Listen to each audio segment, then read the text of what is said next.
Muito bem, continua aqui a parceria do ABGD News com a Solar TV e a ABGD News, agora recebendo Carlos Evangelista, ele que é presidente do Conselho da ABGD, um dos fundadores e que tem feito um trabalho incrível para o nosso setor. Ricardo, eu vou começar perguntando para o Carlos, nada do nosso setor, ele está feliz da vida porque o Palmeiras pode ser campeão de novo. Vitória. Dá para ver o sorriso. Eu não aguento mais ser campeão, porque isso vai estressando. Como um ano atrás do outro, campeonato atrás de campeonato, uma hora você fala, mano, o que é o Okamura? De novo, né? Você não é mais aquele entusiasmo. Mas antes que você faça a piada que não tem mundial, eu falo que isso é uma questão de tempo, apesar da gente já ter, né? Perfeito. Carlos, 8º Congresso Brasileiro de Geração Distribuída, nós ouvimos hoje você oficialmente abrindo o evento. Eu queria saber que tipo de sentimento que vem à tua cabeça depois desse ano de muitos desafios, o ano de 2023. Bom, Mauro, é um sentimento de satisfação, porque lá no início, quando a gente promovia os eventos, eram uns eventos reduzidos, né? Pouca gente vinha, ninguém conhecia, você tinha que explicar o que era geração distribuída, tinha que explicar às vezes até o que é energia solar fotovoltaica, falava, não é para tirar foto, né? Coisas desse tipo. Por quê? Porque era um início de um mercado gente no Brasil que poucas pessoas estavam falando ou trabalhando, né? Um evento após o outro, fomos crescendo, foram aparecendo novas empresas, novas indústrias vindo, alguns fabricantes nacional começando a fazer seus produtos aqui no Brasil. A gente foi trabalhando com a parte de importação, impostos, taxações, tarifas. Hoje é um mercado amadurecido, maduro, pode-se dizer, uma concorrência acirrada, com empresas do mundo inteiro, inclusive empresas brasileiras altamente competitivas. Mudou o jogo, mudou o mercado. E agora as empresas e os clientes têm que se adaptar a essa nova realidade, que é uma realidade de um mercado maduro, competitivo e com uma gama de crescimento, né, com uma previsão de crescimento grande para os próximos anos. Ricardo, imagino que você vai falar com ele a importância desse setor no contexto, hoje principalmente, né, que a gente está vivendo, né? Exatamente, porque hoje nós, analisando a percepção do consumidor, eu estava falando isso com o Guilherme, né? Quanto mais avança a agenda climática, mais o consumidor olha e fala, opa, eu preciso de uma solução diferenciada. Está mais fácil isso hoje, quando circula aqui no corredor do CBGD, essa percepção de mais soluções, né? É a eletrificação do carro, é a questão do armazenamento da energia, são coisas que nas outras edições não se falava, pensava, mas não tinha nada para mostrar. A mobilidade elétrica, storage, sim, é verdade, são novas pautas que surgiram e que têm aderência, complementariedade com o nosso setor, a pauta ESG, sustentabilidade, os 3 pilares da sustentabilidade é uma coisa bastante antiga, né? Logo lá no início da BGD a gente já falava dos 3 pilares da sustentabilidade, mas pouca gente dava atenção a isso. Agora isso foi incorporado nas empresas, né? Isso foi incorporado nas empresas, então é natural que esse discurso comece a fazer parte das apresentações das pessoas, porque eles querem, e realmente é importante, você, além de você dar uma solução comercial, você dá uma solução ambiental e dá uma solução econômica e uma solução social. Esses 4 que eu citei têm que interagir, de uma maneira que você apresente uma solução que beneficie a todos naquele ecossistema que a gente está trabalhando, né? Isso é muito importante. Vão surgir coisas novas, vocês não falaram de inteligência artificial, vocês não falaram das mudanças climáticas, falou, mas ficou subentendido. A gente está sentindo aqui, no próprio ambiente, o que a gente vê na televisão, o que a gente viu esses dias no Brasil, a carga máxima atingida. Se fala muito disso agora. Isso está diretamente ligado com a produção de energia, né? Existem teorias não, né? Existem cientistas defendendo quais são as causas disso. Não é consenso, mas todo mundo sabe que realmente a gente está passando por um aquecimento global.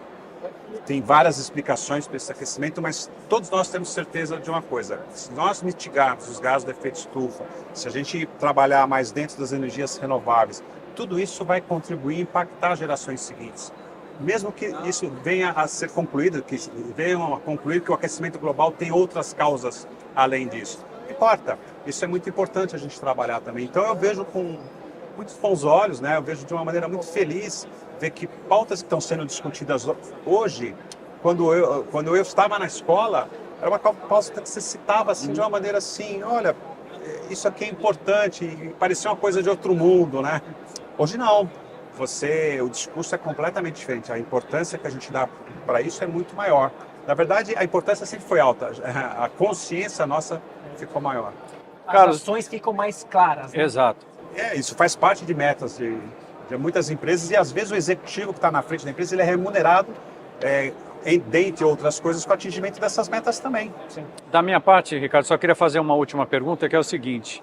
Olhando para o curtíssimo prazo, dá para dizer que o grande desafio em 2024 é a questão político-jurídica, legislativa, é resolver isso, esses embates todos que a gente está acompanhando aí em alguns estados, principalmente o que nós estamos, Minas Gerais?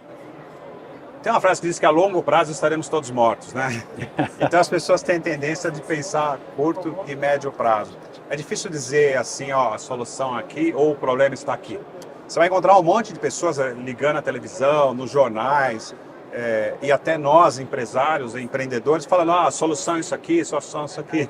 Todo mundo tem uma solução, né? Mas poucas vezes você vê a pessoa ou a empresa levar essa solução à frente e ter resultados. Às vezes é extremamente eficiente, faz rapidamente, mas não é eficaz. Não conseguiu resolver aquele problema. Tudo isso que você falou eu acho que é importante. Qual que eu vou priorizar, né? O que eu vou atacar primeiro? Porque os recursos são limitados, né? E as gerências também são... Tem coisas que a gente não consegue influenciar. Vamos pegar só, por exemplo, política. Isso. Que é um assunto extremamente difícil, complexo, demanda vários setores diferentes. Você não pode simplesmente achar uma coisa na política, escrever um projeto de lei e apresentá-lo. Por melhor que seja esse projeto de lei, sempre vai ter uma ala ou um setor que pensa diferente de você sobre aquele assunto específico. Não é nem porque ele não concorda com aquilo, é porque os interesses deles, sejam eles quais foram, econômicos, sociais, ambientais, etc., ou políticos mesmo, eles não concatenam com o que você está apresentando. Então não é fácil você simplesmente apresentar um projeto de lei, por mais que a ideia seja boa, que às vezes você tem que convencer as lideranças, tem que mostrar os benefícios, tem que passar na frente de vários outros projetos que estão acontecendo, tem um embate político, às vezes tem partidos que pensam diferentes. Como é que você submete tudo isso? Vai nascer no Senado, vai nascer na Câmara dos Deputados, aí vai para o Senado, se modificarem, volta.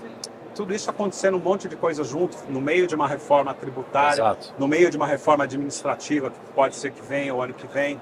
É difícil, não é um ambiente favorável. A não ser que você tenha um argumento, olha, se nós não fizermos isso, o país irá sucumbir. Se nós não fizermos isso, o planeta irá sofrer. Mas mesmo assim Mesmo com esses argumentos, tem gente que fala, não, assim, não é assim. E a solução não é esta outra. Então, a área política é uma parte muito importante. Por isso que a gente está sempre conversando com todas as alas, isso é importante. A gente tramita muito nos ministérios, na Câmara dos Deputados, no Senado, conversamos com as lideranças e tentamos levar para eles ideias que, se forem bem trabalhadas, vão beneficiar a todos nós. A meta global com toda certeza e clareza, é a descarbonização da sociedade, né? Exato. Um futuro zero carbono.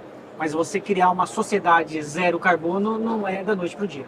E tem um custo. E tem um custo, exatamente. É uma transição. Então, os interesses vão sendo colocados de acordo com a agenda econômica de cada um, né? É isso. Há muito tempo atrás, a gente falava muito, no começo desse século, da reciclagem do lixo. E todos nós sabemos a importância, como isso é interessante, mas poucas vezes, porque as pessoas não tinham coragem de falar, quanto custa isso?